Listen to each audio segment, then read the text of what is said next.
So, hey, everybody, I'm here with Raechel Anne Jolie. She is the author of Rust Belt Femme, which is on the same imprint as my book, Belt Publishing title. She's a writer, educator, and witch. And Raechel, thanks so much for joining today on the interview series. Thank you. I'm happy to be here. We're going to talk about the Six of Cups. Can you tell me a little bit about, why you picked that card and to talk about? Yeah, well, I love that y'all chose to dub it as nostalgia. That's obviously a very common interpretation of it. I'm an incredibly nostalgic person. I'm a Pisces moon, Mercury, and Venus. So I feel like I could just write emo poems about every memory I have that's conjured in my body. And so I love talking about nostalgia. I love thinking about, I like thinking about nostalgia as sort of like embodied affective memory. And I think that tarot is at its best when it like acknowledges like when it's an embodied practice, which I think most tarot readers would acknowledge that that's how we figure these things out, is through our body. But I think nostalgia really helps us like get to that.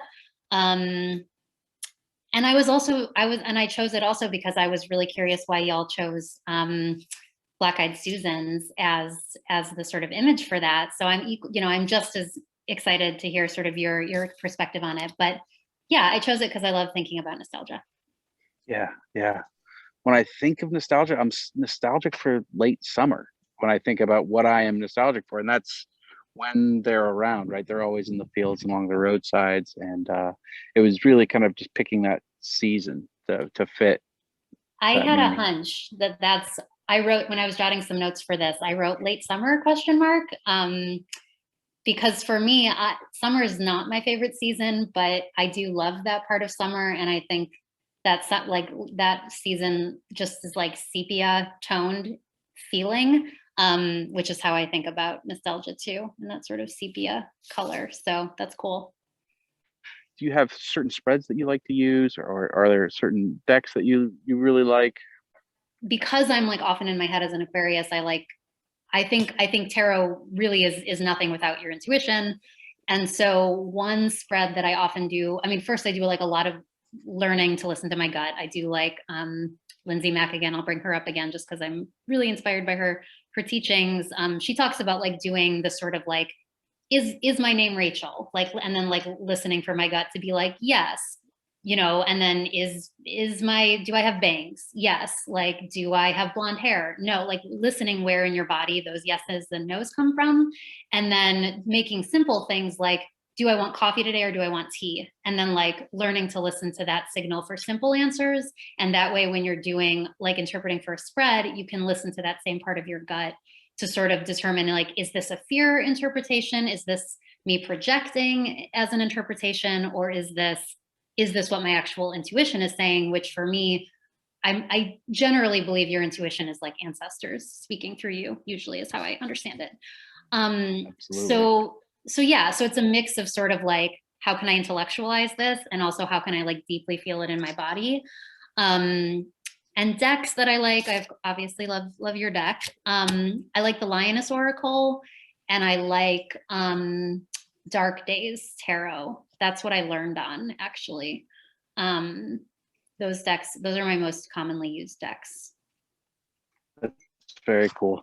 I like the idea that you were just talking through the kind of checking with yourself, kind of calibrating your reading with yourself. That's so great. I need to try to adapt that. That sounds good. I need to look up your teacher as well. I think you'd do her. She has some really good ideas. I wanted to ask a little bit more about your take on nostalgia, because I feel like it's a part of, you mentioned the lose, and you mentioned, I feel like nostalgia is a big part of kind of the writing that you do and the things that you think about. Can you describe what it is? I mean, you just did a little bit, but what is nostalgia from your perspective? I mean, is it? Yeah. Well, yeah, embodied memory that like gets, triggered, but not in sort of a pejorative or traumatic way necessarily. For the way that shows up for me, really since I was, I mean, certainly writing my memoir, which is about my sort of age 4 to 18 years old. Um, Certainly, and especially sort of once I got into, I mean, really the whole book is nostalgic, and the process of writing it was like I made a playlist of music to like literally conjure those emotions and feelings.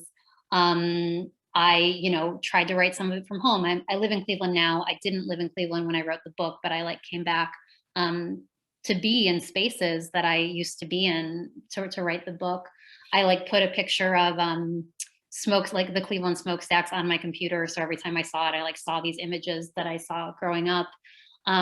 So much of that of a writing process about your past is obviously going to be conjuring. I mean, nostalgia is also a ghost, right? I mean, it's like conjuring ghosts, right? um the way that I think it's shown up for me as I've gotten older, like I remember the first moment in my late 20s being nostalgic for my early 20s and realizing that that period of life was like really over. And the grief was huge. And like my attempt at like wanting to recreate it, of wanting to recreate like that community feeling I had in college of like punks and staying out riding bikes at 2 in the morning and like talking on porches and rooftops about like, no, I mean, it felt so fucking romantic. Every single memory felt so romantic. And I think that's for me what nostalgia does a lot too, is like it's very rose colored glasses. It's very romantic. At least this is my experience of it usually. And there and painful often because it's not there. The thing I wrote that Deleuze talks about is that he talks about memory, not nostalgia necessarily specifically, as simply becomings. And what I think he's trying to say there is like my memory of that. It's not a capital T truth of the thing that happened.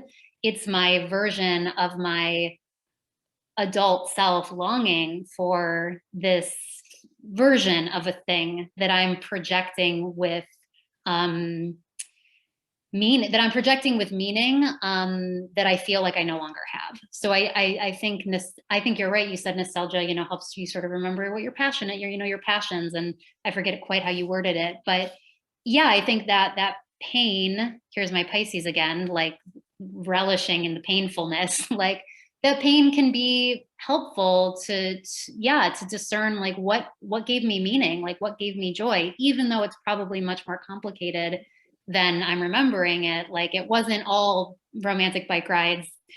Some of those rooftop talks, got sullied by a jerky guy or whatever it is. Like it's not as magical as it didn't happen as magically as I probably am remembering it. But it helps you realize like, oh, I'm missing connection. Like how can I find connection?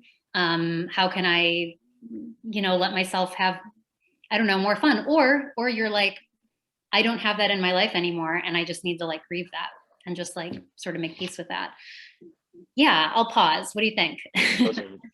No, those are all great aspects of interacting with nostalgia, and I think it's a great analysis of it. I mean, I think what I was saying earlier was the idea of maybe remediating your past, or also a little bit of calibrating yourself. You were just asking, am I Rachel? Do I have blonde hair? And I feel like nostalgia is a way, like you said, it's rose colored glasses. It's not going to be the level of granularity and realism, but you're reinforcing the aspects of things that you love that made you who you are. Or maybe something that hurt you even. Yeah. You're seeing those things and replaying them and reforming them in a way. So we talked a little bit. You practice witchcraft, and I'd say I'm kind of on the cusp of kind of chaos magic side of things, and it's one of the ideas that we try to shape a reality. That's the whole role of what we're trying to do, and I feel like nostalgia is one aspect of that. Totally. And even if it means shaping your past that's already happened, it's still currently impacting you right now. Why cups? You're the first person who's picked one of the cup suits. Yeah, I could blame it on my Pisces again. I'm just emo. I actually don't get a ton of cups either. I don't get this card a lot either. I'll say that. The one time it came up really prominently is where I was trying to figure out where to live with my partner. And this came up for a city I had already lived in. And I was like, of course, I'm going to like be haunted in this city with all of this nostalgia from when I was there before. Yeah, I'm just emo. That's my simple answer. I like emotions.